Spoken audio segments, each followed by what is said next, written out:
दोस्तों, पाकिस्तान में एक क्रिकेट मैच होने वाला था। न्यूजीलैंड की क्रिकेट टीम मैच खेलने के लिए मैदान में उतरने ही वाली थी, लेकिन तभी मैच के कुछ ही मिनट पहले एक सीक्रेट अलार्म बजता है और कुछ ऐसा होता है कि न केवल टीम खेलने से मना करके वापस चली जाती है, बल्कि पाकिस्तान में पूरी की पूरी सीरीज़ ही रद्द कर दी जाती है। सीरीज़ को रद्द कर ये टीम स्वदेश लौट जाती है। करोड़ों पाकिस्तानी हैरान परेशान हो उठते हैं, क्योंकि इसके पीछे चुपके से सुरक्षा कारणों का हवाला दिया गया, वो भी तब जबकि पाकिस्तान ने टीम के लिए अपनी आईएसआई से लेकर तमाम सुरक्षा एजेंसियों को लगा रखा था, ताकि पाकिस्तानी क्रिकेट की कंगाली दूर की जा सके। लेकिन उल्टे उसकी ऐसी फजीहत हुई कि पूरी दुनिया में मजाक बन गया। लेकिन दोस्तों, यहाँ कुछ सवाल खड़े हुए कि आखिर अचानक ऐसी कौन सी जानकारी उस टीम को लग गई थी? क्या वो कोई खुफिया मैसेज था? क्या भारत की खुफिया एजेंसी ने पाकिस्तान को पलीता लगा दिया, या फिर इसके पीछे कोई और था जो दूर बैठकर खेल कर गया? दोस्तों, मैं इस वीडियो में आपको इन तमाम बातों के बारे में बताने वाला हूं, क्योंकि पाकिस्तान के गृह मंत्री शेख रशीद ने इसके लिए भारत और भारत की खुफिया एजेंसी रॉ पर सीधे सीधे आरोप लगाए हैं।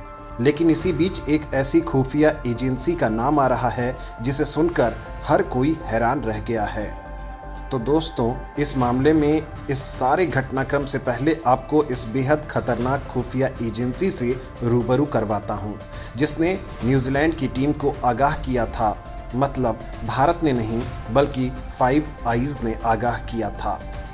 ये एक खुफिया गठबंधन है जिसमें न्यूजीलैंड, ऑस्ट्रेलिया, कनाडा, अमेरिका और ब्रिटेन की खुफिया एजेंसियां शामिल हैं। और दोस्तों, इस मामले में भारत को लेकर एक तगड़ी बात भी है जो मैं आपको इसी वीडियो में बताऊंगा।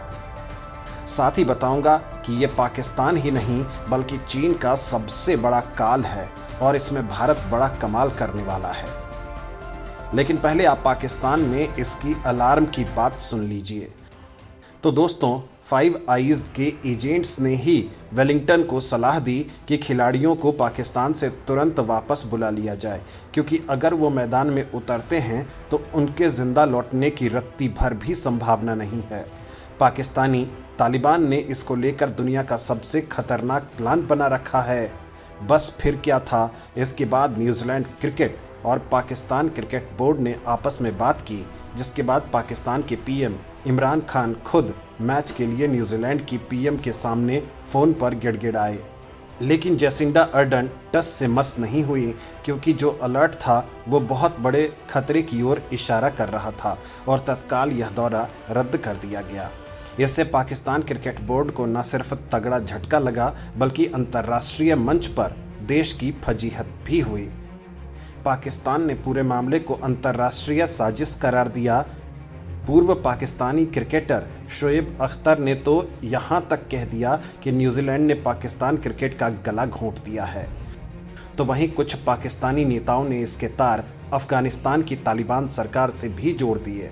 खैर दोस्तों, फाइव आइज के अलर्ट के बाद पूरा खेल हो गया, लेकिन इसमें कई एक्सपर्ट रॉ एजेंट्स के इनपुट्स को ज़्यादा तवज्जो दे रहे हैं, क्योंकि आजकल ये फाइव आइज भारत की सीक्रेट एजेंसी के इशारे पर ही काम करती है।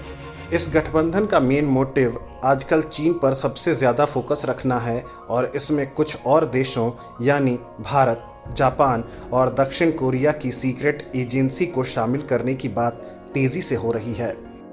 खुद अमेरिका पिछले सप्ताह इसमें भारत को शामिल करने की इच्छा जता चुका है। बकायदा CIA चीफ ने भारत के NSA अजित डोभाल के सामने यह प्रस्ताव रखा था, जिस पर भारत एग्री भी हो गया है। हालांकि ये बातें पब्लिक डोमेन में नहीं आ पाई हैं। हालांकि दोस्तों, इससे पहले 2 सितंबर को अमेरिकी संसद में एक बिल पास किया गया था। नेशनल डिफेंस ऑथराइजेशन बिल को पहली बार 2 जुलाई को सांसद एडम स्मिथ और माइक रोजर्स ने पेश किया था। दोस्तों, ये बिल खुफिया मिशन के लिहाज से बेहद खास है, क्योंकि ये अमेरिकी सैन्य गतिविधियों और सशस्त्र बलों के लिए आधिकारिक तौर पर फंडिंग को मंजूरी देती है। और दोस्तों, इस बिल में बाकायदा फाइव आइज के सदस्य देशों सहित अमेरिकी सहयोगियों के साथ खुफिया जानकारी साझा करने और कई सीक्रेट ऑपरेशंस के लिए लगातार फंड दिए जाने की बात है।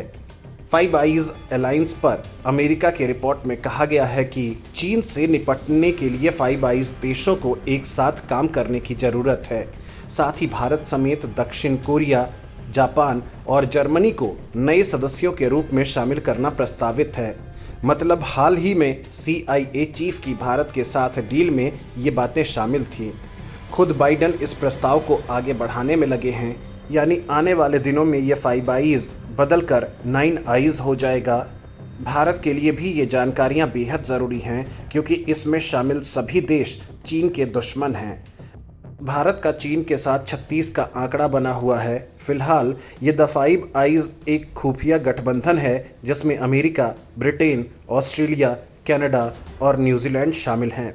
फाइव आइज का ओरिजिन सेकेंड वर्ल्ड वॉर के दौरान अमेरिका और ब्रिटेन के कोड ब्रेकर के बीच अनौपचारिक बैठकों में देखी जा सकती है। 1941 में ब्रिटिश और अमेरिकी खुफिया सदस्यों ने अगस्त में अटलांटिक चार्टर पर हस्ताक्षर करने से पहले गुप्त बैठकों में शामिल होना शुरू किया। इन बैठकों में युद्ध के समापन से परे दोनों देशों के लिए वैश्विक उद्देश्यों को सूचीबद्ध किया गया। ब्रिटेन के सरकारी संचार मुख्यालय के मुताबिक इस चार्टर ने ब्रिटेन अमेरिका समझौते और बाद में UK-USA समझौते के लिए मार्ग प्रशस्त किया, जिस पर 1946 में हस्ताक्षर किए गए थे। खुफिया दस्तावेज इस बात की पुष्टि करते हैं कि 1948 में कनाडा और 1956 में ऑस्ट्रेलिया और न्यूजीलैंड को शामिल करने के लिए समझौते का विस्तार किया गया था। इस तरह फाइव आइज गठबंधन का निर्माण हुआ और अब अगर इसमें भारत शामिल हो जाएगा तो फिर पाकिस्तान की खैर नहीं है, क्योंकि इसके ज़रिए चीन ही नहीं बल्कि पाकिस्तान पर नकेल कसी जा सकेगी।